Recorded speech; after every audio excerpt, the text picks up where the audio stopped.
SkyBoxx.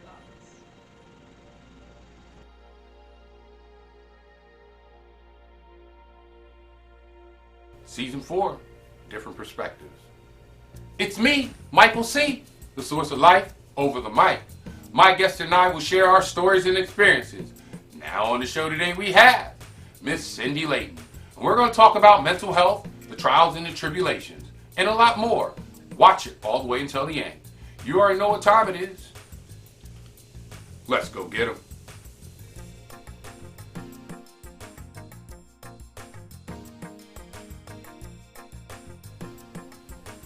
It's me, Michael C., the source of life over the mic. You already know who it is, man. Just sit back and relax. I got a very special guest. She is one of my colleagues and a great friend. I have to call her a great friend. We've gone through a lot. We've talked about a lot in Melrose. But we're going to talk about something pretty serious. Mental health. Sit back and relax and watch all the way till the end. I got the beautiful Cindy Layton. I got the beautiful Cindy Layton. How you doing? I'm doing all right. How are you? Welcome to the SkyBoxx. You already know what it is, girl. You already know what it is. Let's talk about something serious, and we're going to talk about mental health. Okay. Let me tell you, when did it all happen? I feel like that's a really hard question to answer just because this is every memory I've ever had it's laced with some self-deprecating talk or something like punishing myself. And, when I was 19, I was diagnosed with major depressive disorder with psychotic features, which shed a lot of light on like why it's been my entire life. The psychotic features is a chemical imbalance, and I've had it my entire life. So I hear auditory hallucinations of other people all of the time. But when I was 19, I finally felt comfortable enough to say it to somebody. There you go. And that person was like, that's literally not normal. All of my life, I just thought it was like my second, third, fourth conscience. And Right. So, when do you feel that when you go through it, when is it trigger? Let me ask you that. The first time I was hospitalized, I was 15. July in 2010. I missed my brother's 7th birthday. After there were things leading up to this before, but the big incident, I attempted to kill myself when I was 15. And I went to the psych hospital and was diagnosed with a depression and just depression at that point. And, while I look back on that, and at that point in my life, that was the worst thing, if I'm reflecting on everything, 2013 and 2014 was the lowest of the low. I went away to college, like 7 hours away. I fought with all of my friends from home, and then I didn't feel like I had anybody at my college, like at Penn State. And it was just A lot. And not having my parents right behind me to remind me of the things. It feels like you're all alone. Right, exactly. And so without my mom reinforcing or like checking in and doing things as in person, Right. I started self-harming more and more often, which has been something I've done since I was like 11-ish. So I started self-harming more in the fall of 2013. Things got really bad with a lot of different relationships, and I kind of went off the handle. Okay. And like medication, I was drinking to medicate.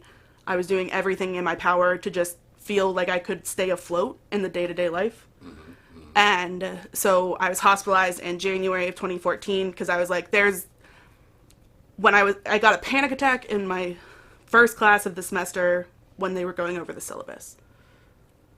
And that's when you just felt like... And I was like, this is out of control. Like, I can't sit here and listen to them describe the course without having a panic attack.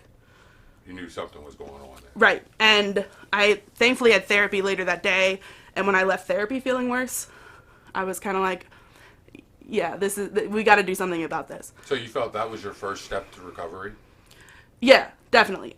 Me taking ownership of my own shit was the first step. There you go. There you go.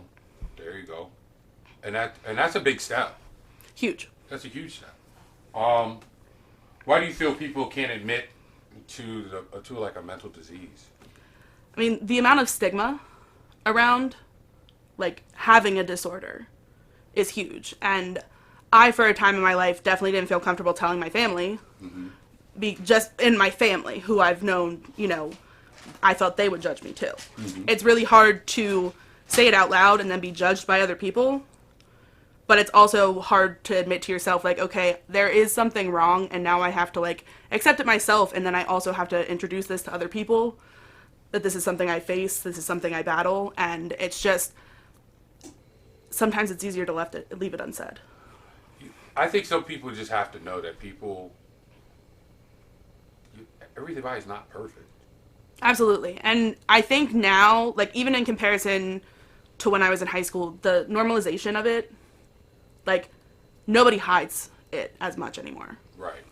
And coming to terms with it and, like, saying out loud that you have a disorder, it are completely different things. Do you think the pandemic is one of the reasons why it just even opened up the light even more? I think so. And, like, finding ourselves in isolation definitely made us all more insightful and felt like at any connection, even if it was to talk about a mental illness, was worth the conversation, even if it was uncomfortable. I would agree. I would definitely agree. What would you give advice to someone that's going through or coping with a mental issue? The biggest thing for me is healing isn't linear.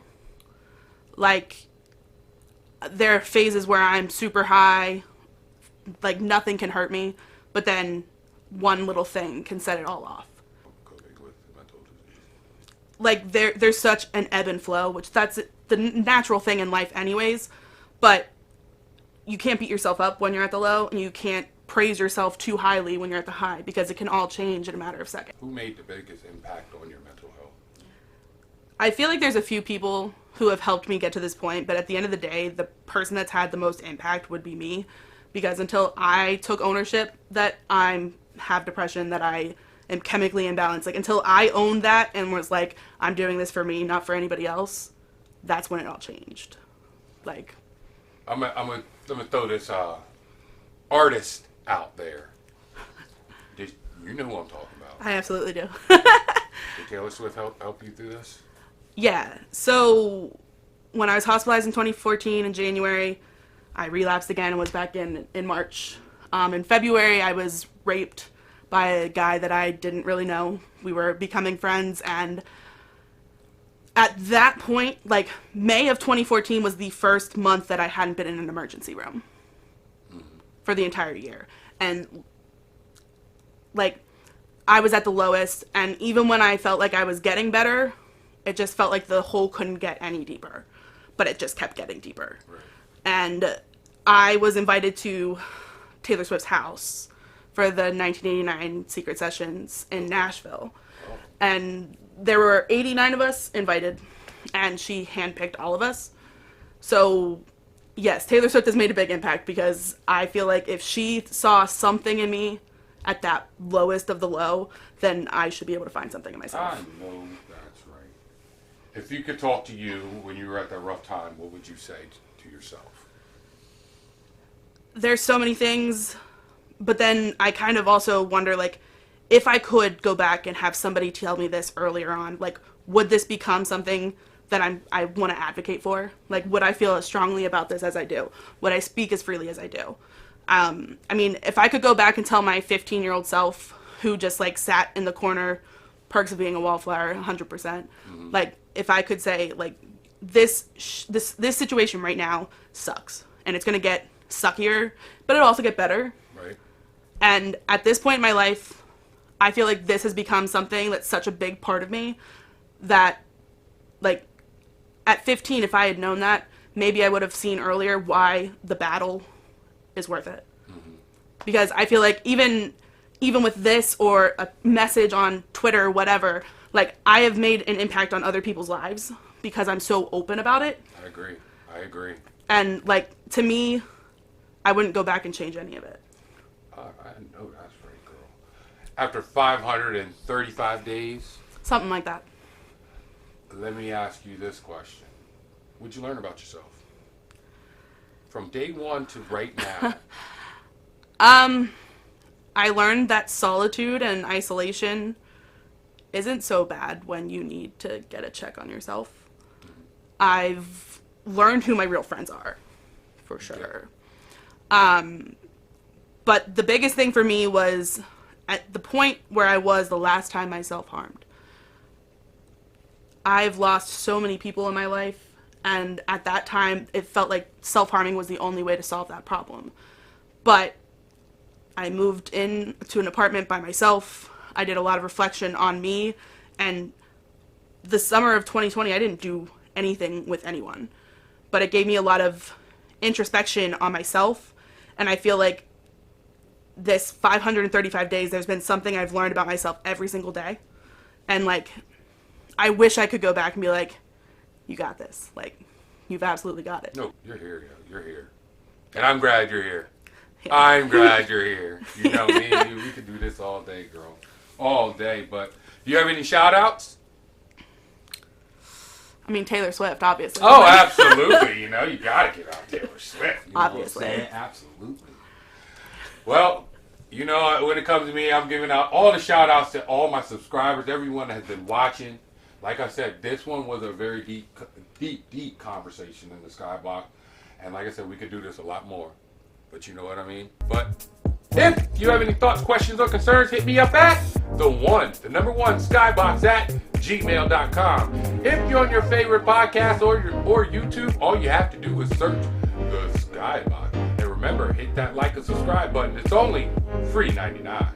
If you're on Facebook, all you have to do is search me, Michael C. or Michael Curtis, Micheal Curtis. If you're on IG, search at SkyBoxx Pod. I want to thank Miss Cindy Layton for stopping through the SkyBoxx. And it's me, Michael C., source of life over the mic. And also remember, be good to yourself, y'all.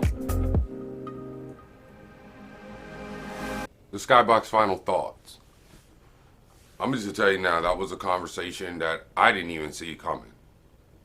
But at the end of the day, sometimes people just need a little bit of love. Sometimes people just need a little bit of care. And all they need to know is just, sometimes people just need to know that they're just wanted. This is my final thoughts. Michael C., the source of life over the mic. Be good to yourself, y'all. Thanks for watching the SkyBoxx. And click one of these 3 videos that relate to the SkyBoxx. And also, be good to yourself, y'all.